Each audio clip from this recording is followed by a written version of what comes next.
asalaamaaleykum suñu mbokku téléspectateur HD TV ñu ngi leen di nuyu yéen ñëpp nag képp koo xamante ne nii rek jamono ji may wax ak yow yaa ngi jàkkaarloog ñun di ñu seetaan moo xam ngay góor wala ngay jigéen ngay mag wala ngay ndaw fépp foo munti di nekk rek ci àdduna wërngal këpp ñu ngi lay nuyu et puis aussi di la jox sa wàccuwaay tey nag bu ngeen ñu gisee fii ci marché bi ngeen xam ne am na lu ko waral ndax nag bu ñu waxee mars mois de mars ngeen xam ne mois jigéen ñi la bu ñu waxee aussi le 8 mars ngeen xam ne mooy jour bi nga xamante ni moom leen jagleel ak yelleef yi nga xamante ni moom la jigéen am ci àdduna suñu réew nag di Sénégal musu cee des ginnaaw benn yoon à chaque fois rek le 8 mars bu ñëwee dañuy màggal jigéen ñi sargal jigéen ñi ba tax nag ñun tey ñun waa HD TV ñu ngi fii ci marché Golf marché Mame Diarra fas yéene nag jàkkaarloog ñi nga xamante ni mooy jigéen ñu mën góor yi ci marché bi di daan seen doole donc Jami sama caméraman bi dama bëgg rek nga topp ma ndànk ñu dugg nii ci biir ma tàllal suñu micro suñu yaay ji nga xamante ne nii ku ko xool nu mu toogee rek xam ne jigéen ju mën góor la.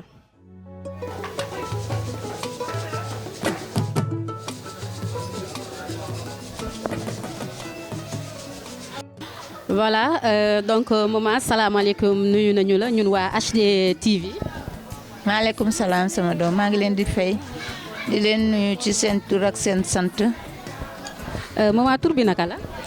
maa ngi tudd Ndiouk Faye. Ndiouk Faye maman ñu fekk la fii ci marché Mame Diarra nga nekk ci sa place ñu fekk la aussi yaa ngi tiim lu mel ni mboq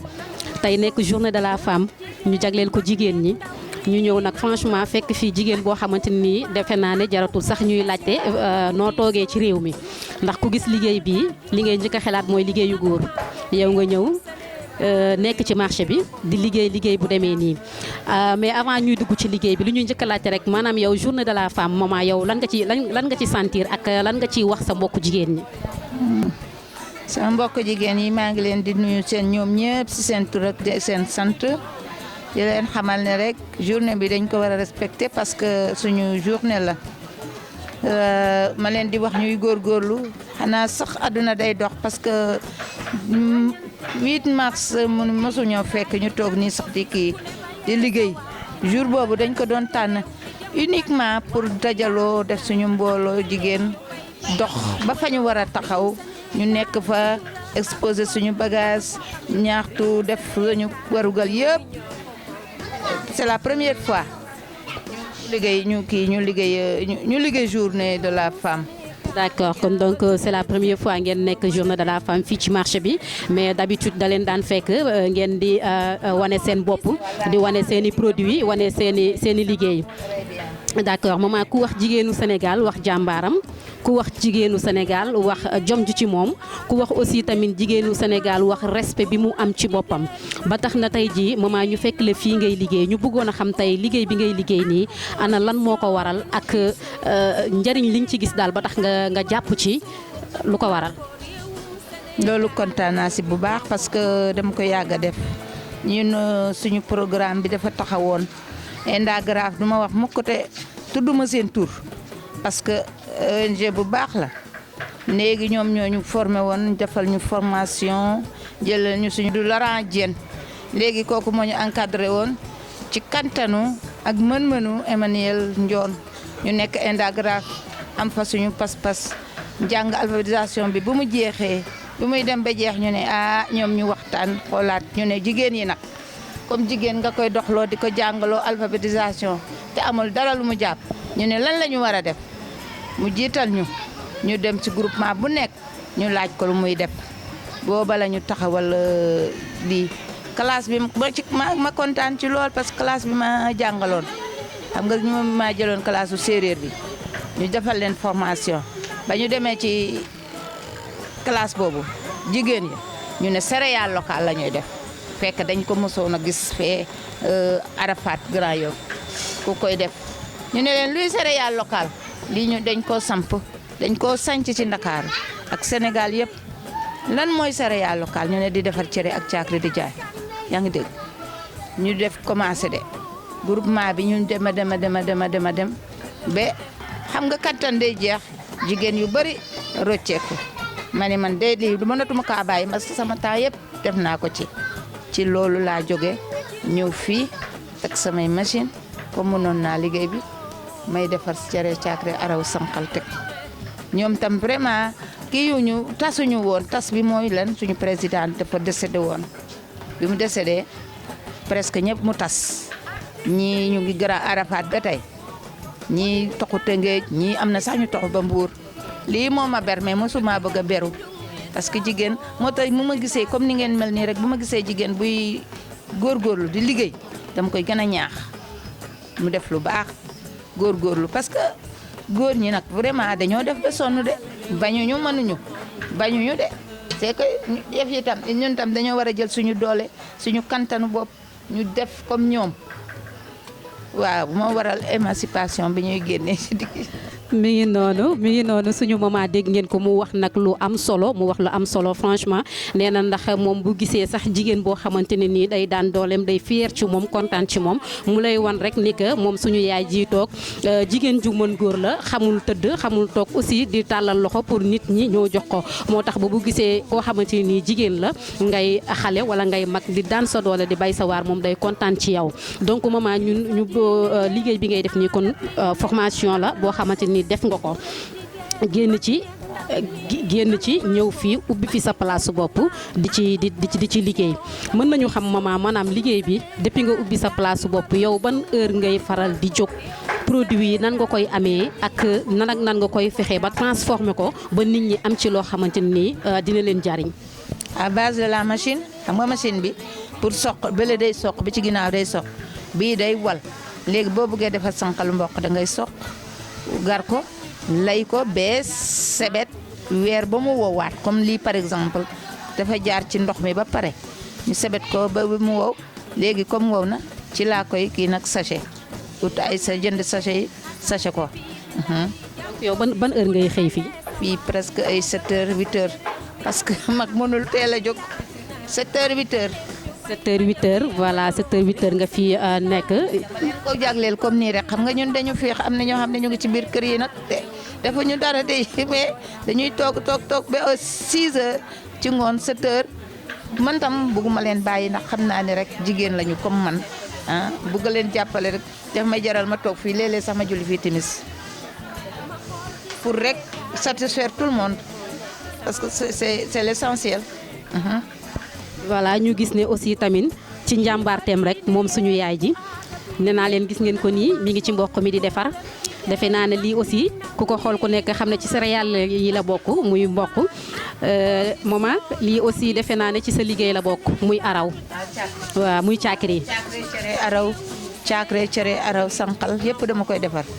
mooy taabal bi mën nga kaa jël boo paree taabal boobu sa ginnaaw. d'accord loolu amul benn problème parce que ñun loolu moo ñu tax a jóg tey wër jigéen ñi nga xamante ni ñu ngi ci dëkk bi franchement di dóor seen waar di bay seen waar xaaratuñu benn góor xaaratuñu sax doom ju leen jox franchement ndax ku gis suñu yaay ji xam ne toogul nee naa leen di xaar ku ko jox 100 francs mais maman sachet yi bu ñu ko gisee ñun dañuy xaw a jaaxal noo koy defee yow yaa koy defar sachet yi en même temps wala da ngay yóbbu ñu defaral la sachet yi. machine moo koy sachet mooy comme machine yi ñu def pour caster kii jus yeeg yooyu waaw machine baa ngi fii sax dafa xaw a sori ci biir mën naa ko génne. donc daal yow am nga say matériel complet yaa ngi ak sa machine yaay walal sa bopp am nga sa machine pour defar say sachet.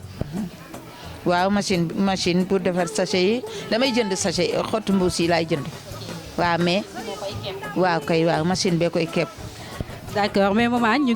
ba léegi rek tamit rek ci 8 mars bi ñu daal di continuer rek daal di xuus yéen suñu mbokk HD TV yi nee naa leen ñu ngi fii nga xamante ni moo di marché Mame Diarra toog ak nag suñu yaay ju baax ji macha allah nga xam ne tey fierté la ci Sénégal fierté la ci jigéenu Sénégal ci jigéenu Afrique mu toog yor métier di ko liggéey dégg ngeen ko def na formation ba mu mët loolu doyul mu ñëw ubbi place am nekkal ci boppam di ci dóor waaram di ci gañe ñaqam maman lan ngay conseiller jigéen ñi nga xam ne parce que tamit buñ ne jigéen yaatu na am na ñoo xamante ni tey ñu ngi tëdd ci seen kër yi di xaar jëkkër ju leen jox di xaar càmmeñ ju leen jox te waroon a jóg tey ñëw def comme yow tey lan nga war a conseiller sa moroomu jigéen yooyu ak sa moroomu doom yi nga xamante ni ñu ngi ci buntu àdduna war a liggéey seen avenir. li ma leen di xelal mooy ñu jóg taxaw takk seen sër ba mu dëgër ñu def comme góor ñi parce que jigéen tam nit la te am na doole yi ñu am mun nañ cee jëfandikoo mun na cee def yëpp mais doo xaar ci maa ngi leen di xelal daal pour ñu jóg taxaw di liggéey comme ñëpp comme góor ñi fu góor taxaw tey jigéen daf faa war a taxaw lu góor di liggéey tey jigéen da koo war a liggéey parce que ay góor la ñu mais comme formation la da ngay dem jàng yëf yi ba mu mokk rek nga commencé ko def ko te nga dëgër mais tëdd ci lal yi moom dama bëgg bu ma sañoon benn jigéen dootul tëdd ci lal ba 10 heures ngay jóg góorgóorlu jàppale sa jëkkër bu defee benn nga def benn bu defee ñaar nga essayé boo mënul def ñaar nga def benn voilà. macha allah mi ngi noonu mbokk téléspectateurs yi dégg ngeen sama yaay ji conseil bi nga xamante ni moom la jox les femmes du monde entier femmes du Sénégal franchement nee na fu góor taxaw rek jigéen war na fa mën a taxaw lépp lu góor di def rek jigéen war na ko mën a def preuve mooy que ni mi ngi nii toog moom gëm boppam wóolu boppam nekk ci tamit di liggéey di bay waaram kon donc mbokk HD TV. tey jii ci 8 mars bi ñu ngi nii ci biir marché Mame Diarra di def nag suñuy reportage yu am solo génneel leen jigéenu Sénégal yi nga xam ne ñu ngi ci marché yi nelawuñu guddi nelawuñu bëccëg di ci profito nag ci occasion bi franchement di rendre hommage tous les femmes di wax bonne fête à tous les femmes du monde plus particulièrement nag celle du Sénégal di ci jiital nag franchement sama yaayu bopp maman Khady Ndiaye kooku kenn du moom ci ñun yaayu Moustapha Thiam bonne fête à toi donc Jamil lu ñu def rek nag lu dul continuer liggéey bi ñante beek xasante bi bilaay jaru ko fi su ku ne ba yee sa waar ci ni mu gën a rafete réew mi jëm kanam waar wi yaatu na ay jëleen ñu bay bañ a féewaloo réewum Sénégal sutura ak ngor lan ko xamee réewum Sénégal. voilà mbokku téléspectateurs yi comme ni ñu leen ko waxee woon rek tey nekk 8 mars nekk journée bu am solo ci jigéen ñi ñu koy féete nag partout dans le monde rawatina fii ci Sénégal ndax xam ngeen ne comme ni ma leen ko waxee rek Sénégal moom ay jigéen yu jàmbaare doo nga fi nekk ñu ngi ba léegi nag ci marché Mame Diarra fii ci Golf ñëw nag ci suñu yaay ji fas yéene ko moom tamit tàllal suñu micro waxtaan ak moom ngeen xam njàmbaarte gi ci moom tamit ci biir marché bi yaay bay ñu ngi lay nuyu. maa ngi leen di fay. tur bi naka Adja Marème Ndoye Laye. Adja Marème Ndoye Laye maman ñu fekk la fii ci marché bi ñu fekk la nga yor sa taabalu jën di jaay say jën tey jii ci 8 mars bi lan nga yëg tey ci journée bi nga xamante ni moom la ñuy màggalee jigéen ndax njàmbaarteem ndax gëm boppam ndax fonk boppam. waaw maa ngi sant yàlla di julli si Seydina Mohamed sallallahu alayhi wa sallam di nuyu waa marché bi yëpp di wax ne ñun si lii la ñuy xëy si la ñuy gont 4 heures du matin la ñuy jógee suñuy kër bala ñuy dugaat suñu kër 2 heures 3 heures dóor waar rek nekk jàmbaar bañ a tëdd sa kër ga ndax ku ne yàcc moom ak ku ne yasar niiw sax la tane liggéey rek la ñu xam di soxla nag toujours ku ñu dimbali jàppale ñu suñu marché bi gis nga marché bi li muy yaatu nii yëpp da doon waddi di daanu ñun jigéen ñi ñoo dajal suñu 14 millions def ko ci marché bi ku fi nekk rek jàmbaar nga tey nag ñoo ngi sant yàlla bi ñu ko yàlla mayee ñu fekke ko di leen gërëm yéen ñi nga xam ne yéen ñu fekke si pour gis ñu xool li ñuy daj sonn nañu wax dëgg yàlla ndax bëgg lu ñu yóbbu suñu njaboot yi rek. dëgg la mi ngi noonu nee naa leen jigéenu Sénégal ngi noonu am jom nangoo liggéey nangoo jëfee seen i ñaq di lekk seen i ñaq dégg nga suñu yaay ji lu mu wax nee na mi ngi rendre hommage nag jigéen ñu marché bi yëpp di leen nuyu te di leen sargal yaay booy ñu dégg la ci say biir wax nga ne jën yi ngeen di jaay da ngeen di yeewu à 4 heures du matin balaa ngeen di ñibbi seen kër yi guddi jot mu nekk liggéey bu metti gis nga ni ñu mel tilim nañu tax nañu waaye dara bañ ku leen reetaan bañ ko ñu reetaan bañ ko ñu yem suñu wàccee fii nag boo ñu gisee da nga naan du ñun parce que dañuy defar ba mu baax. mi ngi noonu. waaw xam naa ci kanam tuuti bu ñu tasee fële ci poste de santé bee di nga xam ne moom ñi nekkoon fii du ñoo nekk fee. macha allah kon donc dégg ngeen loolu. fi mu nekk nii foofu lañ jëm bu ñu paree incha allah waaw. mi ngi noonu kon liggéey rek a am solo donc liggéey du ci jëmmu ji liggéey du ci solu bi liggéey du ci taar bi yow na nga am jom rek mu nekk ci xol bi nga am fulla am fayda gëm sa bopp. bañ sa bopp gëm sa bopp bañ ku la yeb yar sa njaboot foo taseeg say nawle ñu xam ni kii liggéeykat la. golf li muy rëy kuy taxawaalu amu fi jigéenu boo gis golf ñee ngi jaay jën ñee ngi jaay ndugg ñee ngi jaay ay yére ñee ngi jaay lu nekk ñu ngi koy jaay foo wëlbatu gis jaaykat yi góor ñi ñëw ne ka topp leen gis nga marché bi moom ku ñàkk jom amu fi ñëpp am jom macha allah ñoo ngi sant yàlla bu déwee nekk jàmm yàlla ngeen ñu fi fekkaat si barke Seydina Mouhamed kontaan nañ ci yéen. ñu ni tamit kontaan nañ ci yow bu baax a baax di la jaajëfal lan ngay wax suñu mbokku téléspectateurs yi nga xamante ne nii ñoo lay seetaan ak tamit nga sànni ñu ñaan ci suñu télé bi. seen télé bi yàlla na ko yàlla yokk yàlla na ko yàlla def ni comme télé yëpp mbaa mu raw leen si barke Seydina Mouhamed ah damay wax benn jigéen warul toog dañuy wax ni góor warul toog mais jigéen moo war a gën a dee toog ndax ñoo yor njaboot yi si biir kër gi ñun ñooy ëmb ñooy wasin ñooy yar njaboot yi ndax jigéen bu yarul njabootam góor ñi bu ñu xëyee dañuy dem daal seen doole pour uti li ñu indi jigéen ñi ñoo war a toog si biir kër yi yar njaboot yi boole ko ak seen liggéey loolu daal moom laay digal bépp jigéen daal moomul toog ñun daal moomuñu toog moom wax dëgg yàlla parce que lépp si ñun suñu kaw la dal. lii noonu mu nekk message bu am solo jigéen moomul toog kon donc jigéen waroo toog ndax jigéen wax dëgg yàlla waroo mën a nekk rek fi mu nekk nii di xaar jëkkër ñëw jox la wala ngay xaar càmmen ñëw jox la wala ngay xaar xarit bu ñëw teg ci sa loxo kon donc bu ngeen gisee suñu yaay ji jongo ma taar macha allah ndax xam ngeen ne wax dëgg yàlla bu gémmeñ waxutit bët moom gis na nekk ci marché bi di daan dooleem kon xam ngeen ne rek buñ leen na daan doolee wóor rek daan doolee wóor kon maman ñu ngi lay jaajëfal bu baax a baax comme ni ñu leen ko waxee rek depuis le début tey nekk le 8 mars nekk journée bi ñu xamante ni moom la ñu jagleel les droits de la femme ñu di ko féete nag partout dans le monde suñu réew di Sénégal mosu cee des ginnaaw tey nag ñu ngi fii nga xamante ni moo di maire Golf Sud ndax xam ngeen ne wax naa leen ko sànq nee naa leen Sénégal léegi wala àdduna sax laay wax fu góor taxaw rek jigéen taxaw na fa et puis aussi tamit lépp loo xamante ni rek góor mi ngi ko doon def tey ji bu ñu gëstoo dañuy gis jigéen ñi ña nga ca côté ba di def même chose ba tax na nag ñu ngi ni nga xamante ni ñu ngi toog ak madame la maire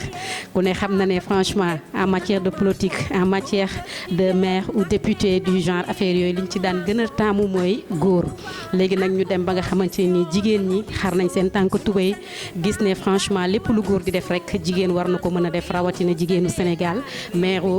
madame la maire di maire Golf Sud mi ngi nii toog ñu fas yéene ko dékk suñu micro waxtaan ak moom mu wax ñu rek moom tamit lan la sentir ci journée de la femme bi madame la maire maa ngi lay nuyu. maa ngi lay delloo nuyoo bi di nuyu aussi tous les internautes yi nga xam ne ñu ngi seetaan émission bi di la wax rek ni je ressens beaucoup de choses en fait lu bëri laay ressentir en même temps en tant que femme. donc ñu ne tey mooy jour bi nga xam ne moom lañ ñu jagleel muy le 8 mars donc muy une date clé ci calendrier bi nga xam ne mooy calendrier annuel bi mais man li may wax toujours chaque jour suñu fête la ñun on est fêté 365 jours sur l'année donc tey dafa nekk juste le jour symbole de cette fête donc may profiter ci occasion bi nga ma jox pour souhaiter une excellente fête à toutes les femmes du monde, à toutes les femmes africaines, à toutes les femmes du Sénégal, de Guédiawaye et particulièrement de ma commune, la commune de Golf Sud. Donc bonne fête à toutes ces dames, à toutes ces braves femmes, à toutes ces mamans, à toutes ces sœurs, à toutes ces femmes actives, à toutes ces femmes qui se lèvent à 6 heures du matin pour toppatoo njaboot gi, à toutes ces femmes qui sont des épouses, à toutes ces femmes qui sont des employées de maison, à toutes ces femmes bi jaay ci koñ bi gerte kii dem marché ba di jaay jën kay dem ca tool ba di bay ka nga xam ne saay bu xëyee rek mu ngi jóg di uti ngir njaboot gi di daw rek ndax njaboot maa ngi leen di souhaiter une très très bonne fête de la femme à mon nom et au nom de tout le conseil municipal de la commune de Golf Sud. Voilà, merci beaucoup donc ñu déggandoo ko rek mi ngi ñuy souhaité ñun ñëpp bonne fête de 8 mars mais moom aussi tamit dañ ko koy delloo njukkal boobu franchement di ko souhaité moom aussi bonne fête de 8 mars parce que nee naa leen moom mooy maire Golf Sud te xam ngeen ne jigéen la te tey bés bi jigéen moom ko kon ça veut dire que moom aussi am na symbole boo xamante ni mi ngi koy joué parce que nee naa leen sànq bu ñu waxaan maire liñ ciy gën a séntu mooy góor bu ñu daan gis politique ñi ñuy gis ci kanam mooy góor te xam ngeen ne kon marqué na point am marqué na empreinte am foncé ne ak góor ñi tolloog ñoom mbagg ba yàlla def ko tey li mu ko def ñu di koy ñaanal aussi rek mu jikko ak jàmm mu géré commune am moom ak ñi mu àndal yëpp mais madame la maire tey ñu bëggoon la laaj en tant que femme en tant que jigéen lan nga war a mën a xelaat ni que tey jii jigéenu Sénégal war na mën a maanaam ban conseil nga leen di jox en tant que femme tey fi nga rayante ba yegg si fii du yombul daal yombul xam nañ ne yombul xam nañ li ci politique xam nañ ko mais femme en général lan nga leen di conseiller ñu gëm seen bopp. li may conseiller à toutes les femmes du monde les jeunes les plus âgés ku ci nekk nga gëm sa bopp lépp looy def rek nga xam ni yàlla jeexul et que góorgóorlu farlu am gëm-gëm ci li nga nekk am ci détermination di nga arriver au résultat bi nga xam ne moom nga bëgg en tout cas man loolu mooy sama philosophie de vie man dama jàpp ni dara tëwuñu lépp lu nga xam ne yàlla mën nañu cee gunge danañ ko am lenn rek moo ci am nañu sax ci liggéey nañu sax ci ñafe nañu sax ci góorgóorlu nañu sax ci cultiver excellence mais nañu sax ci gëm suñu bopp. tu sais la différence entre nit ñi mooy lan ki nga xam ne dafa gëm ni damay def la ma war a def li ci des yàlla la ak ka nga xam ne dafa gëm yàlla mais wóoluwu ko ñun dañu wóolu yàlla moo tax lépp lu ñu nekk di def dañ koy def ak gëm ni yàlla mu ngi ñuy gunge te buñ ci defee force de conviction def ci détermination def ci engagement def ci liggéey te yàlla rek tax dañuy arriver à des résultats. Donc le conseil que je donne aujourd'hui à toutes les femmes du monde ñu gëm ni nous sommes au tournant de l'histoire du monde et que ce siècle est un siècle de femmes. Ce siècle est un siècle éminemment africain, mais ce siècle est un siècle pour nous les femmes. Maintenant dans la vie on est aussi à un tournant où ñëpp seuls les meilleurs vont s'en sortir maanaam ku nga xam ne dafa bëgg réussir mu nekk gëm-gëm ak conviction rek moo ciy génn parce que nous sommes dans un monde sélectif.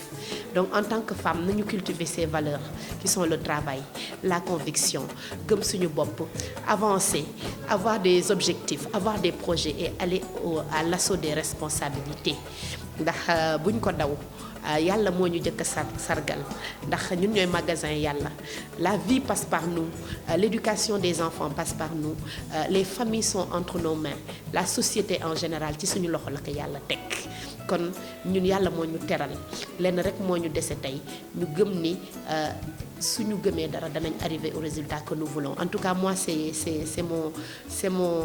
mon leitmotiv dans ma vie. Chaque jour damay ne lu ma song rek danaa ko daan dama ciy góorgóorlu te yàlla dina ma ci jàppale. Donc conseil que je donne à toutes mes sœurs, politisez-vous parce que les décisions qu'on prend dans ce pays se prennent dans l'espace politique te li ñu rafle tey mooy jigéen ñu nangu engagé wu en politique parce que nous avons des femmes ingénieurs, nous avons des femmes très très très placées dans toutes les chaînes de valeur que vous trouvez et nous avons peu de femmes dans les espaces de décision politique alors que lépp li nga xam ne dañ koy décider dans un pays ça se passe dans l'espace politique. Donc il faut que nag jigéen ñi nangu tey sóobu ci langue politique bi ndax suñu vie kenn duñu changer suñu ay destinée. Personne ne viendra nous les femmes changer notre destinée si ce n'est nous. Donc nous avons l'obligation aujourd'hui d'être dans les postes de décision et pour que ñu nekk ci il faut que ñu ñeme sóobu ci langue politique bi comme l'ont fait les hommes, comme le font les hommes et comme continue de le faire la gente masculine. Nañu ñaan yàlla année yii di ñëw inchallah, en tout cas je l'espère. Qui sait, peut-être que d'ici 10 ans on aura une femme présidente de la République. C'est un rêve que j'ai et j'espère que je le verrai très tôt, une femme à la tête de ce pays. C'est possible et on va travailler pour ça inchallah. jigéen député jigéen yaay jigéen suñu jigéen tey madame la maire kon donc jigéen a ngi noonu luñ ko defar rek war na mën a mérito lu ëpp loolu comme ni ñu ko waxee rek xëy na dañoo jël le 8 mars jagleel ko jigéen waaye jigéen mooy pour toujours. Donc nag mbokk téléspectateurs yi ñu ngi leen di jaajëfal bu baax a baax ñu ngi woon fii nga xamante ni moo di maire Golf Sud ñëw rek defal leen benn reportage ci jigéen ngeen xam ne franchement jigéen desul ginnaaw benn yoon kon donc ñu ngi leen di jaajëfal bu baax a baax rek di leen jox rendez-vous ci yeneeni numéro ak yeneeni jour. Merci beaucoup.